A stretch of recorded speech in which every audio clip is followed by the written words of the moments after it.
be talking about how to pull out the best tone from your violin. Violinist Heather Kay here, helping you improve your technical skill sets for more melodic playing. In this video, we're going to get all into tone on the violin. Everybody wants to play with gorgeous tone, right? Nobody wants to sound horrible on the violin. No matter if you're a beginner, intermediate, newbie, professional, advanced, whatever level you're at, that is the basic desire for every violinist, is to have gorgeous tone, right? You don't want to sound horrible. So I'm going to give you some techniques and tips today on how to improve your tone. So if you've been following me for a while, you may know I stress foundation. If you don't have a proper foundation, you're not going to be able to pull out the best tone that is possible for you on the violin. If there's any tension in your body, doesn't matter where it is, in your shoulder, in your neck, in your wrist, in your fingers, in your hand, you're not going to pull out the best tone possible. So the first place to inspect is your foundation. You want to make sure you have a really good violin hold, really nice and relaxed, with a chin rest that is suitable for you, and that you feel really, really good with the violin hold. You should be able to hold the violin without your left hand and talk and walk around the room and feel just really, really comfortable. I would suggest using a shoulder rest if you need to have a little bit more height. You don't want to be like this at all, okay? So these are things that you want to investigate, and you can find more information on how to hold the violin in my violin hold videos, okay? But here we're talking about gorgeous tone, and just a quick review, making sure you have a comfortable setup for your violin. Your left hand is able to move freely around, okay? We don't want it to be gripping or any type of tension here. Nice and free left hand, okay? And then with the bow, we want to be super relaxed with the bow. We don't want to have a grip or holding on or a tension or anything here, because that's going to affect the tone as well. So just keep this in mind. The more relaxed you can play your violin without tension, the better your tone is going to be. Now you may find, okay, yeah, I'm okay, I feel like I'm relaxed, but when you get into a performance setting, you start to tense up, and yes, that will affect your tone then as well. So you do want to keep relaxed at all times, even in performance settings, as much as possible. Contact point. What is a contact point? Contact point is where your bow is sitting on the string, okay? So our typical places for contact point are either close to the fingerboard, this is our fingerboard, or either close to the bridge or anything in the middle, okay? So this is our normal contact point range. Now, there are 5 distinct contact points, and I get really into detail in my Gorgeous Tone Academy, where I teach you exactly more and give you tons of exercises on, exploring different contact points and which contact point is for where, for what. When we play close to the fingerboard, it's quiet.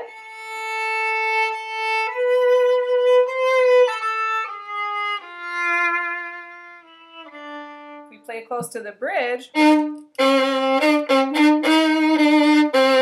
then it's louder. Okay, so huge difference. Now do keep in mind that it doesn't matter where you are in your contact point. If you're playing with a crooked bow, it's going to sound horrible. So you want to check out your bow, that it is going straight. That's the first place to look, okay? And so typically, like if you're playing on the G string and we're coming out in such a way that feels a little uncomfortable for you, then that is a place where you want to investigate that your bow is going straight. So there's a couple different ways you can check your bow is going straight. You can use your eyes and look directly. But what I found with teaching over 20 years, that all violinists are different, and where you see on the violin is actually going to be different than where your teacher sees, or if you look in the mirror, or if you're playing in a recording, you'll have a different perspective. So it depends. If you're able to see that you are playing with a straight bow from your eyes directly, you can compare your bow to the fingerboard, that it's running parallel with the fingerboard.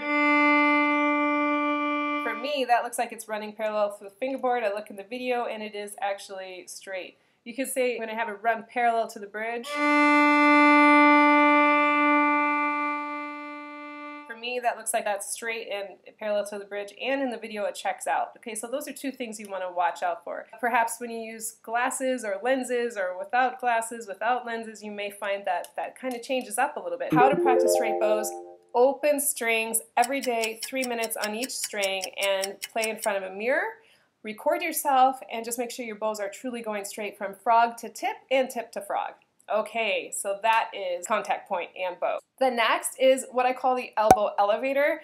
You want to make sure that this is in operation. And we move this way, but we also move this way, okay? So you want to make sure that this is in coordination with how this works out. Not to confuse this, where we have the bow arm moving kind of like in an arc. We don't want that. That's going to cause crooked bows. You want to keep this part from the shoulder to your elbow completely still and just move from the elbow. That's number one, bow arm mechanics. And number two is the elbow elevator. This motion here, okay? So those are two distinct, different motions that we actually use when we're playing the violin. This motion helps us control what string we're on, okay? So this is our A string, E string, A string, D string, G string. See how that works? E string is the lowest floor, A string, D string, G string is the highest floor. And while you're doing that, you are in a complete square here from this, the arm here and your bow is in a square, how that lines up there. Okay, so I'm going to give you some elbow elevator exercises for you to be able to investigate exactly what's going on with your elbow elevator and if it's in operation correctly. Okay, so what you want to do is spend 3 minutes on open strings every day. So you say on Tuesday you do 3 minutes on the A string, Wednesday you do 3 minutes on the D string, Thursday 3 minutes on the G string, long whole bows, and just make sure that your elbow is in the correct floor. If you're on the A floor, make sure your elbow stays on that same floor as you're playing the A string.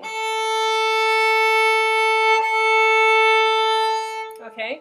And that you're not hitting other strings. If you are hitting other strings, it's most likely something is going on here with your elbow elevator, okay? And then the next exercise, once you have that down, you feel really good with that, the next exercise is to go from string to string. So go from A to D.